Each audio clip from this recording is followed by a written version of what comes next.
दज्जाल कहाँ पैदा हुआ? दज्जाल का ताल्लुक किस घराने से था? दज्जाल का खुरूज अल्लाह तबारक व तआला क्यों फरमाएगा? दज्जाल किस मुल्क से जाहिर होगा? दज्जाल इस वक्त कहाँ कैद है और कब निकलेगा? इसका साथ कौन लोग देंगे? दज्जाल इस दुनिया पर कितना अरसा रहेगा? दज्जाल का फितना किस तरह का होगा? और दज्जाल का असल नाम क्या था? और दज्जाल ने ऐसा कौन सा गुनाह किया था कि इसको दज्जाल बना दिया गया? और दज्जाल का हुलिया क्या होगा? और दज्जाल की ऐसी कौन सी निशानी होंगी कि जिनको देखकर हर मुसलमान ये जान सकेगा, ख्वाह वो पढ़ा लिखा हो या अनपढ़ हो, कि ये दज्जाल है। और जो लोग दज्जाल का जमाना पाएंगे उनके लिए हुजूर अकरम सल्लल्लाहु अलैहि वसल्लम ने क्या इरशाद फरमाया था, और हम अपने आप को फितने दज्जाल से किस तरह महफूज रख सकते हैं, और दज्जाल को कौन कत्ल करेगा। और जो मुसलमान दज्जाल के खिलाफ जिहाद करेंगे उनके लिए हुजूर अकरम सल्लल्लाहु अलैहि वसल्लम ने क्या बिशारत दी थी। और क्या दज्जाल के खिलाफ जिहाद करना उम्मत मोहम्मदिया का आखिरी जिहाद होगा और इसके बाद जिहाद खत्म हो जाएगा? और दज्जाल मक्का मुकरमा और मदीना मुनव्वरा में क्यों दाखिल ना हो सकेगा? मुआयद है कि हजरत अबू बकर सिद्दीक रज़ियल्लाहु ताला अन्हु फरमाते हैं कि रसूल करीम सल्लल्लाहु अलैहि वसल्लम ने हमें आगाह फरमाया, दज्जाल मशरिक की सरजमीन से निकलेगा जिसका नाम खरासान है, और चमड़ा भरी ढालों जैसे चेहरे वाले लोग इसके साथ होंगे। और हजरत इमाम अहमद ने रिवायत किया है कि हजरत साहब बिन जसामा रज़ियल्लाहु ताला अन्हु कहते हैं, मैंने रसूल करीम सल्लल्लाहु अलैहि वसल्लम को फरमाते हुए सुना है, दज्जाल जाहिर नहीं होगा मगर उस वक्त जब लोग इसे बिल्कुल भूल चुके होंगे, हत्ता के आइमा मसाजिद मिंबरों पर इसका जिक्र करना छोड़ देंगे। और मुस्लिम शरीफ की रिवायत है कि हजरत हफ्सा रज़ियल्लाहु ताला अन्हा कहती हैं कि रसूल अकरम सल्लल्लाहु अलैहि वसल्लम ने इरशाद फरमाया, दज्जाल का लोगों के सामने निकलने का पहला सबब इसका गुस्सा होगा जो इसे गजबनाक बना देगा। नाज़रीन गिरामी, आइए अब बात करते हैं कि दज्जाल इस वक्त कहाँ कैद है।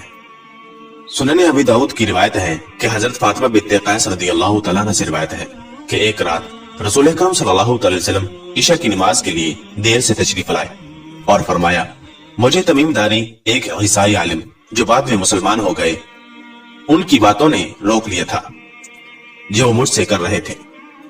तमीम ने एक आदमी के हवाले से मुझे बताया कि वो आदमी समुद्र के किसी जजीरे पर कश्ती के समुद्री तूफान में फंस जाने की वजह से पहुंच गया, जहां इसे एक औरत मिली जो अपने बालों को खींच रही थी।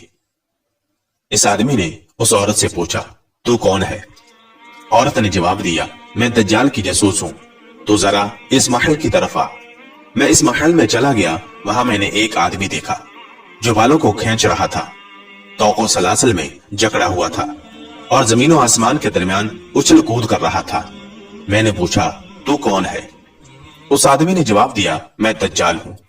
फिर दज्जाल ने पूछा, क्या उम्मियों के नबी जाहिर हो गए हैं? उस आदमी ने जवाब दिया, हाँ। दज्जाल ने पूछा, लोगों ने इसकी इताअत की है या नाफरमानी? उस आदमी ने कहा कि लोगों ने इसकी इताअत की है। दज्जाल ने कहा, ये इनके लिए अच्छा है।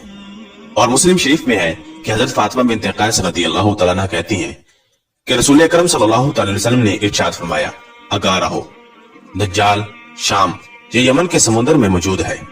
फिर फरमाया, नहीं, बल्कि वो मशरिक की तरफ है, वो मशरिक की तरफ है, वो मशरिक की तरफ है। फिर आप सल्लल्लाहु अलैहि वसल्लम ने अपने हाथ मुबारक से मशरिक की तरफ इशारा किया। नाज़रीन गिरामी, आइए अब बात करते हैं कि दज्जाल का असल नाम क्या था, इसका ताल्लुक किस घराने से था, और इस मलऊन ने कौन से ऐसा गुनाह किया था कि इसको दज्जाल बना दिया गया। मुस्लिम शरीफ की रिवायत है कि हजरत अबू सईद खुदरी रज़ियल्लाहु ताला अन्हु इरशाद फरमाते हैं, इब्ने साइद ने मुझसे कुछ बातें की जिनकी वजह से मुझे इसे बुरा कहने में शर्म महसूस हुई।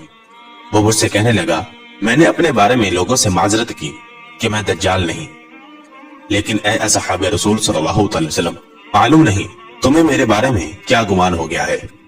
क्या रसूल अकरम सल्लल्लाहु अलैहि वसल्लम ने नहीं फरमाया कि दज्जाल यहूदी होगा और मैं तो मुसलमान हूँ? रसूल अकरम सल्लल्लाहु अलैहि वसल्लम ने फरमाया है कि दज्जाल की औलाद नहीं होगी और मेरी औलाद है। आप सल्लल्लाहु अलैहि वसल्लम ने फरमाया, अल्लाह तबारक व तआला ने दज्जाल का मक्का में दाखिल होना हराम किया है اور میں نے تو حج کیا ہے۔ وہ ایسی باتیں کرتا رہا، قریب تھا کہ میں اس کی باتوں پر یقین کر لیتا، لیکن ساتھ ہی اس نے کہا واللہ میں اچھی طرح جانتا ہوں دجال اس وقت کہاں ہے، اس کے ماں باپ کو پہچانتا ہوں۔ لوگوں نے ابن سعید سے پوچھا تجھے پسند ہے کہ تو ہی دجال ہو؟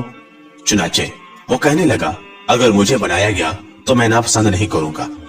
اور امام مسلم ایک اور روایت بیان کرتے ہیں کہ حضرت عبداللہ بن مسعود رضی اللہ تعالیٰ عنہ ارشاد فرماتے ہیں ہم رسول اکرم صلی اللہ علیہ وسلم کے ساتھ تھے، ہمارا گزر بچوں سے ہوا جن میں ابن سیاد بھی تھا، تمام بچے بھاگ گئے لیکن ابن سیاد بیٹھا رہا۔ آپ صلی اللہ علیہ وسلم کو یہ بات بری لگی۔ آپ صلی اللہ علیہ وسلم نے فرمایا تیرے ہاتھ غبار آلود ہوں، کیا تو گواہی دیتا ہے کہ میں اللہ تبارک و تعالیٰ کا رسول ہوں؟ وہ بولا نہیں، اور یہ کہہ کر وہ کافر ہو گیا۔ اس سے پہلے وہ مسلمان تھا۔ پھر ابن سیاد کہنے لگا تو یعنی کہ حضرت محمد صلی اللہ علیہ وسلم گواہی دیتا ہے کہ میں اللہ تبارک و تعالیٰ کا رسول ہوں، اور اس نے حضور اکرم صلی اللہ علیہ وسلم کی بارگاہ میں یہ گستاخی کی۔ تو حضرت عمر رضی اللہ تعالیٰ عنہ جو کہ آپ صلی اللہ علیہ وسلم کے ساتھ تھے، انہوں نے کہا یا رسول اللہ صلی اللہ علیہ وسلم مجھے اجازت دیں میں اسے قتل کر دوں۔ اور حضرت عمر رضی اللہ تعالیٰ عنہ نے یہ اس وجہ سے کہا تھا کیونکہ دجال اس وقت مرتد ہو گیا تھا، کیونکہ اس نے حضور اکرم صلی اللہ علیہ وسلم پر ایمان لانے سے انکار کر دیا تھا۔ چنانچہ حضرت عمر رضی اللہ تعالیٰ عنہ کے جواب میں حضور اکرم صلی اللہ علیہ وسلم نے فرمایا اگر یہ وہی ہے جس کا تجھے شک ہے یعنی کہ دجال ہے تو پھر تو اسے قتل نہیں کر سکتا، اور اگر کوئی اور ہے تو اسے قتل کرنے کا فائدہ نہیں ہے۔ ناظرین گرامی، اہل علم کی تحقیق کے مطابق ابن سیاد ہی وہ دجال ہے جسے اللہ تبارک و تعالیٰ کے حکم پر فرشتوں نے کسی جزیرے میں باندھ رکھا ہے، اور قیامت کے قریب وہ ظاہر ہوگا۔ اگرچہ وہ مدینہ میں پیدا ہوا اور مکہ مکرمہ میں اس نے حج بھی کیا، لیکن جب وہ فتنہ پیدا کرنے کے لیے ظاہر ہوگا، یعنی کہ جب اللہ تبارک و تعالیٰ اس کو قرب قیامت میں ظاہر کرے گا، تو وہ مکہ مکرمہ میں داخل نہیں ہو سکے گا اور نہ ہی مدینہ منورہ میں داخل ہو سکے گا، جس طرح کہ اللہ تبارک و تعالیٰ کے پیارے حبیب صلی اللہ علیہ وسلم نے ارشاد فرمایا ہے۔ معزز دوستو، ان احادیث سے ہمیں معلوم ہوتا ہے کہ دجال مدینہ منورہ میں پیدا ہوا اور اس کا تعلق ایک یہودی خاندان سے تھا۔ بعد میں وہ مسلمان ہو گیا تھا، لیکن پھر جب حضور اکرم صلی اللہ علیہ وسلم نے اسے اسلام کی دعوت دی تو اس نے انکار کیا اور مرتد ہو گیا۔ چنانچہ اس گناہ کی وجہ سے اللہ تبارک و تعالیٰ نے اس کو دجال بنا دیا گیا۔ اور جب لوگوں نے اس سے پوچھا تھا کہ کیا تو دجال بننا پسند کرتا ہے، تو اس نے خود ہی کہا تھا کہ اگر مجھے دجال بنایا گیا تو میں اسے ناپسند نہیں کروں گا۔ اسی وجہ سے اللہ تبارک و تعالیٰ نے ابن سیاد کو دجال بنا دیا۔ ناظرین گرامی، آئیے اب آپ کو دجال کے حلیے کے متعلق بتاتے ہیں۔ معزز دوستو، دجال کی ایک آنکھ کانی اور اس کے سر کے بال گھنگریالے ہوں گے، رنگ سرخ اور جسم بھاری ہوگا۔ دجال کی دونوں آنکھوں کے درمیان کافر لکھا ہوگا، اور آپ صلی اللہ علیہ وسلم نے یہ بھی بات ارشاد فرمائی کہ کافر کا لفظ ہر مسلمان پڑھ سکے گا، خواہ وہ پڑھا لکھا ہو یا ان پڑھ ہو۔ دجال کے سر پر بہت زیادہ بال ہوں گے۔ حضرت حذیفہ رضی اللہ تعالیٰ عنہ ارشاد فرماتے ہیں کہ رسول اکرم صلی اللہ علیہ وسلم نے ارشاد فرمایا دجال بائیں آنکھ سے کانا ہے، اس کے سر پر بہت زیادہ بال ہوں گے، اس کے ساتھ جنت اور جہنم ہوگی، خبردار اس کی جہنم جنت ہوگی اور جنت جہنم ہوگی۔ معزز دوستو، آئیے اب بات کرتے ہیں کہ دجال کا فتنہ کس طرح کا ہوگا۔ مسلم شریف میں ہے کہ حضرت ابو ہریرہ رضی اللہ تعالیٰ عنہ فرماتے ہیں کہ نبی کریم صلی اللہ علیہ وسلم نے ارشاد فرمایا کیا میں تمہیں دجال کے بارے میں ایسی بات نہ بتاؤں جو اس سے پہلے کسی نبی نے اپنی امت کو نہ بتائی ہو؟ وہ یہ ہے کہ دجال کانا ہوگا اور وہ اپنے ساتھ جنت اور جہنم جیسی چیزیں لے کر آئے گا۔ جسے وہ جنت کہے گا دراصل وہ جہنم ہوگی، اور جسے وہ جہنم کہے گا وہ دراصل جنت ہوگی۔ اور حضرت حذیفہ رضی اللہ تعالیٰ عنہ نبی اکرم صلی اللہ علیہ وسلم سے روایت کرتے ہیں کہ آپ صلی اللہ علیہ وسلم نے دجال کے بارے میں ارشاد فرمایا اس کے ساتھ پانی اور آگ ہوگی، در حقیقت اس کی آگ ٹھنڈا پانی ہوگا اور اس کا پانی آگ ہوگی، خبردار अपने आप को हलाक न कर लेना। मुअज़्ज़ज़ दोस्तों, दज्जाल के हुक्म से आसमान से बारिश बरसेगी, जमीन से घास और अनाज वगैरह उगेगा, जानवर पहले से ज्यादा दूध देना शुरू कर देंगे और दज्जाल लोगों को मारेगा और मारने के बाद उनको दोबारा जिंदा भी करेगा। नाज़रीन गिरामी, ये दज्जाल का फितना इस कदर शदीद होगा कि बहुत सारे लोग दज्जाल के पैरोकार हो जाएंगे और इस पर ईमान ले आएंगे, क्योंकि ये इस तरह के शोबे दिखाएगा कि जिनको देखकर बहुत सारे लोग अपने ईमान से हाथ धो बैठेंगे। मुअज़्ज़ज़ दोस्तों, अब यहाँ पर यह सवाल पैदा होता है कि दज्जाल का फितना इस कदर शदीद होगा तो अल्लाह तबारक व तआला इसको जाहिर क्यों फरमाएगा? मुहक्किकीन का कहना है कि अल्लाह तबारक व तआला लोगों की आजमाइश के लिए दज्जाल को बाज कामों की कुदरत देगा, जिस तरह के अल्लाह तबारक व तआला ने लोगों की आजमाइश के लिए शैतान को वसवसा डालने का इख्तियार दिया है। लिहाजा दज्जाल के इन कामों से किसी को गलत फहमी नहीं होनी चाहिए कि इसके पास वाकई खुदाई इख्तियारात होंगे। अगर ऐसा होता तो अपनी कानी आंख ही को दुरुस्त कर लेता या दोनों आंखों के दरमियान लिखा हुआ लफ्ज काफिर ही मिटा लेता। दज्जाल का खुरूज फकत लोगों की आजमाइश के लिए होगा, क्योंकि अल्लाह तबारक व तआला ये जान सके कि कौन अल्लाह तबारक व तआला पर सिद्क़े दिल से ईमान लाता है और कायम रहता है और कौन अल्लाह तबारक व तआला और इसके रसूल सल्लल्लाहु अलैहि वसल्लम से मुंह मोड़कर दज्जाल पर ईमान लाता है। जिस तरह के अल्लाह तबारक व तआला कुरान पाक में इरशाद फरमाता है, हुवल्लज़ी खलक़ल मौत वल हयात लियब्लुवकुम अय्युकुम अहसनु अमला। वही वो जात है कि जिसने मौत और जिंदगी पैदा की ताकि वो जान सके कि तुम में से किसका अमल बेहतर है। मुअज़्ज़ज़ दोस्तों, ज़हूर दज्जाल के बाद किसी का भी ईमान लाना काबिल कबूल नहीं होगा। हजरत अबू हुरैरा रज़ियल्लाहु तआला अन्हु इरशाद फरमाते हैं कि रसूल अकरम सल्लल्लाहु अलैहि वसल्लम ने फरमाया, तीन बातें जाहिर होने के बाद किसी ऐसे शख्स को ईमान लाना फायदा नहीं देगा जो इससे पहले ईमान नहीं लाया या हालत ईमान में कोई नेक काम नहीं किया। नंबर 1, सूरज का मगरिब से तलू होना। नंबर 2, दज्जाल का ज़ाहिर होना। नंबर 3, दाबतुल अर्द का निकलना। इसे मुस्लिम शरीफ ने रिवायत किया है। हजरत हशाम बिन आमिर रज़ियल्लाहु तआला अन्हु कहते हैं, मैंने रसूल अकरम सल्लल्लाहु अलैहि वसल्लम को फरमाते हुए सुना है कि आदम अलैहिस्सलाम से लेकर क़यामत तक अल्लाह तबारक व तआला की मखलूक में से फितने दज्जाल से बड़ा और कोई फितना नहीं होगा। मुअज़्ज़ज़ दोस्तों, आइए आप बात करते हैं कि जो लोग दज्जाल का जमाना पाए तो उनके लिए क्या करने का हुक्म दिया गया है। दज्जाल का जमाना पाने वाले लोगों को दज्जाल का आमना सामना करने से गुरेज करने का हुक्म दिया गया है। हजरत इमरान बिन हुसैन रज़ियल्लाहु तआला अन्हु इरशाद फरमाते हैं कि रसूल अकरम सल्लल्लाहु अलैहि वसल्लम ने फरमाया, जो शख्स दज्जाल की खबर सुने वो इसके सामने आने से गुरेज करे। अल्लाह की कसम, जब कोई आदमी इसके पास आएगा तो यही समझेगा कि वो मोमिन है। जो शुबह की चीजें वो देकर भेजा गया है, इन्हें देखकर वो इसकी पैरवी करने लगेगा। और हजरत उम्मे शरीक रज़ियल्लाहु तआला अन्हा फरमाती है कि उन्होंने नबी करीम सल्लल्लाहु अलैहि वसल्लम को फरमाते हुए सुना है, लोग दज्जाल के डर से भागकर पहाड़ों में चले जाएंगे। हजरत उम्मे शरीक रज़ियल्लाहु तआला अन्हा ने अर्ज किया, या रसूलुल्लाह सल्लल्लाहु अलैहि वसल्लम, इस रोज अरब मुसलमान कहाँ होंगे, क्या वो मुकाबला नहीं करेंगे? आप सल्लल्लाहु अलैहि वसल्लम ने इरशाद फरमाया, वो इस रोज तादाद में कम होंगे। मुअज़्ज़ज़ दोस्तों, फितने दज्जाल इस कदर आलमगीर होगा कि मक्का मुकर्रमा और मदीना मुनव्वरा के अलावा दुनिया का कोई मुल्क और शहर इसके फितने से महफूज नहीं रहेगा। हजरत अनस बिन मालिक रज़ियल्लाहु तआला अन्हु इरशाद फरमाते हैं कि नबी करीम सल्लल्लाहु अलैहि वसल्लम ने इरशाद फरमाया, कोई शहर ऐसा नहीं जिसमें दज्जाल दाखिल न हो सके सिवाय मक्का और मदीना मुनव्वरा के। फरिश्ते मक्का और मदीना के रास्तों पर सफ बांधे खड़े होंगे और इन दोनों शहरों की हिफाजत करेंगे।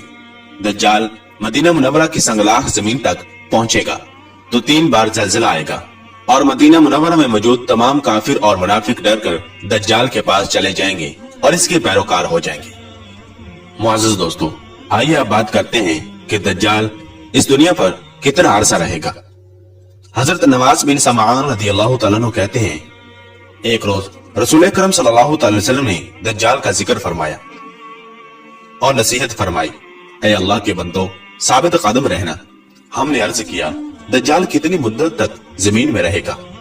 आप सल्लल्लाहु अलैहि वसल्लम ने इरशाद फरमाया, 40 रोज, जिनमें से पहला दिन 1 साल के बराबर होगा, दूसरा दिन 1 महीना के बराबर होगा और तीसरा रोज हफ्ता के बराबर होगा, और इसके बाद 37 रोज तुम्हारे शब रोज के बराबर होंगे। हमने अर्ज किया, या रसूलुल्लाह सल्लल्लाहु अलैहि वसल्लम, पहला दिन जो साल के बराबर होगा, इसमें एक दिन की 5 नमाजें ही काफी होंगी। हजूर अकरम सल्लल्लाहु अलैहि वसल्लम ने इरशाद फरमाया, नहीं, अपने रोजा शब का अंदाजा करके साल भर की नमाजें पढ़ना। इसे मुस्लिम शरीफ ने रिवायत किया है। नाज़रीन गिरामी, आइए अब बात करते हैं कि कौन लोग दज्जाल का साथ देंगे। मुस्लिम शरीफ की रिवायत है कि हजरत अनस बिन मालिक रदियल्लाहु तआला अन्हु कहते हैं कि रसूल अकरम सल्लल्लाहु अलैहि वसल्लम ने इरशाद फरमाया, अस्फहान यानी कि ईरान के शहर के 70,000 यहूदी स्याह चादरें ओढ़े हुए दज्जाल का साथ देंगे। और हजरत अबू बकर सिद्दीक रदियल्लाहु तआला अन्हु इरशाद फरमाते हैं कि रसूल अकरम सल्लल्लाहु अलैहि वसल्लम ने फरमाया, दज्जाल मशरिक की सरजमीन से जाहिर होगा, जिसे खरासान कहा जाता है। बहुत सी कौमें इसके साथ होंगी, जिनके चेहरे चमड़ा लगे ढालों की तरह होंगे। इसे तिर्मिज़ी शरीफ ने रिवायत किया है। मुहद्दिसीन ये कहते हैं कि मुमकिन है चौड़े चेहरे वाली अक़वाम से मुराद रूस, चीन, जापान, फिलिपाइन और कोरिया वगैरह की अक़वाम मुराद हों। वल्लाहु व रसूलुहु आलम। और काफिर और मुनाफिक भी दज्जाल का साथ देंगे। नाज़रीन गिरामी, आइए अब बात करते हैं कि दज्जाल को कौन कत्ल करेगा। मुस्लिम शरीफ की रिवायत है कि हजरत नवास बिन समाआन रदियल्लाहु तआला अन्हु कहते हैं, रसूल अकरम सल्लल्लाहु अलैहि वसल्लम ने इरशाद फरमाया, जब अल्लाह तबारक व तआला हजरत मसीह इब्ने मरियम अलैहिस्सलाम को भेजेगा तो वो दमिश्क के मशरिक के हिस्से में मस्जिद के सफेद मीनारे के पास अपने दोनों हाथ 2 फरिश्तों के कंधों पर रखे हुए उतरेंगे। जब हजरत ईसा अलैहिस्सलाम अपना सर झुकाएंगे तो इनके सर से पानी के कतरे टपकेंगे, जैसे अभी अभी गुस्ल किया हो। जब अपना सर उठाएंगे तो चांदी के मोतियों की तरह सफेद कतरे इनके बालों से ढिलकते नजर आएंगे। इनके सांस की हवा जिस काफिर तक पहुंचेगी वो मर जाएगा। हजरत ईसा अलैहिस्सलाम के सांस का असर वहां तक पहुंचेगा जहां तक इनकी निगाह पहुंचेगी। आसमान से नाजिल होने के बाद हजरत ईसा अलैहिस्सलाम दज्जाल को तलाश करेंगे और लद के मकाम पर इसे कत्ल फरमाएंगे। मोअज़्ज़िज़ दोस्तों, यहाँ पर आपको हम बताते चलें कि आजकल लद के मुकाम पर इसराइल का हवाई अड्डा है। और मुस्लिम शरीफ की रिवायत है कि हजरत अबू हुरैरा रदियल्लाहु तआला अन्हु इरशाद फरमाते हैं कि रसूल अकरम सल्लल्लाहु अलैहि वसल्लम ने इरशाद फरमाया, हजरत ईसा अलैहिस्सलाम आसमान से नाजिल होंगे और मुसलमान को नमाज पढ़ाएंगे। फिर जब अल्लाह तबारक व तआला का दुश्मन दज्जाल हजरत ईसा अलैहिस्सलाम को देखेगा तो यूं घुलने लगेगा जिस तरह नमक पानी में घुलता है। अगर हजरत ईसा अलैहिस्सलाम इसे छोड़ देते तब भी हजरत ईसा अलैहिस्सलाम के खौफ से घुल घुल कर मर जाता, लेकिन अल्लाह तबारक व तआला इसे हजरत ईसा अलैहिस्सलाम के हाथों कत्ल कराएगा और हजरत ईसा अलैहिस्सलाम अपने नेज़े पर दज्जाल का खून लोगों को दिखाएंगे। मुअज़्ज़िज़ दोस्तों, सबसे बढ़कर मजे की बात यह है कि दज्जाल के खिलाफ जिहाद में एक भी यहूदी जिंदा नहीं बचेगा। हत्ता कि किसी पत्थर या दरख्त की आड़ में कोई यहूदी छुपा होगा तो वो पत्थर और दरख्त पुकारेगा, ऐ मुसलमान, मेरे पीछे यहूदी छुपा है, इसे कत्ल कर। हजरत अबू हुरैरा रदियल्लाहु तआला अन्हु इरशाद फरमाते हैं कि रसूल अकरम सल्लल्लाहु अलैहि वसल्लम ने इरशाद फरमाया, क़यामत कायम नहीं होगी यहाँ तक कि मुसलमान यहूदियों के खिलाफ जंग करेंगे, जिसमें मुसलमान यहूदियों को कत्ल करेंगे। हत्ता कि अगर कोई यहूदी किसी पत्थर या दरख्त के पीछे छुपा होगा तो वो पत्थर या दरख्त बोलेगा, ऐ मुसलमान, अल्लाह के बंदे, इधर आ, मेरे पीछे यहूदी छुपा है, इसे कत्ल कर। आप सल्लल्लाहु अलैहि वसल्लम ने इरशाद फरमाया कि गरकत का दरख्त ऐसा नहीं करेगा क्योंकि वो यहूदियों का दरख्त है। अज़ीज़ दोस्तों, ये याद रहे, गरकत एक कांटेदार दरख्त है जो बैतुल मुक़द्दस की तरफ आम पाया जाता है। यहूदी इसे अपना कौमी दरख्त समझते हैं। मुअज़्ज़िज़ दोस्तों, आइए आप बात करते हैं कि जो लोग दज्जाल के खिलाफ जिहाद करेंगे तो अल्लाह तबारक व तआला ने उनके लिए क्या बिशारत अता फरमाई है। रसूल अकरम सल्लल्लाहु अलैहि वसल्लम के आजाद करदा गुलाम हजरत सौबान रदियल्लाहु तआला अन्हु कहते हैं कि रसूल अकरम सल्लल्लाहु अलैहि वसल्लम ने इरशाद फरमाया, मेरी उम्मत की 2 जमातों को अल्लाह तबारक व तआला आग से महफूज फरमाएगा। एक जमात वो जो हिंदुस्तान के खिलाफ जिहाद करेगी और दूसरी वो जमात जो हजरत ईसा बिन मरियम अलैहिस्सलाम के साथ मिलकर दज्जाल के खिलाफ जिहाद करेंगे। اسے امام نسائی نے روایت کیا ہے۔ اور امت محمدیہ کا آخری مارکہ دجال کے خلاف جہاد ہوگا، اس کے بعد جہاد ختم ہو جائے گا۔ حضرت عمران بن حسین رضی اللہ تعالیٰ عنہ کہتے ہیں کہ رسول اکرم صلی اللہ تعالی وسلم نے ارشاد فرمایا، میری امت سے ایک جماعت حق کی خاطر ہمیشہ جہاد کرتی رہے گی اور غالب رہے گی اس پر جو ان سے یعنی مسلمانوں سے دشمنی رکھے گا، حتیٰ کہ میری امت کا آخری گروہ مسیح دجال کے خلاف جہاد کرے گا۔ معزز دوستو، آئیے اب بات کرتے ہیں کہ ایسی کون سی دعا ہے کہ جس کو پڑھنے سے ہم اپنے آپ کو دجال کے فتنہ سے محفوظ رکھ سکتے ہیں۔ حضرت اما عائشہ صدیقہ رضی اللہ تعالیٰ عنہ ارشاد فرماتی ہیں کہ رسول اکرم صلی اللہ تعالی وسلم نماز میں درود شریف کے بعد یہ دعا مانگا کرتے تھے، اے اللہ، میں تیری پناہ مانگتا ہوں عذاب قبر سے، مسیح دجال کے فتنہ سے، زندگی اور موت کے فتنوں سے، گناہ اور قرض سے۔ اسے بخاری اور مسلم نے روایت کیا ہے۔ اور حضرت ابو درداء رضی اللہ تعالیٰ عنہ سے روایت ہے کہ نبی اکرم صلی اللہ تعالی وسلم نے ارشاد فرمایا، جس نے سورہ کہف کی پہلی 10 آیات یاد کر لی تو وہ فتنہ دجال سے بچا لیا جائے گا۔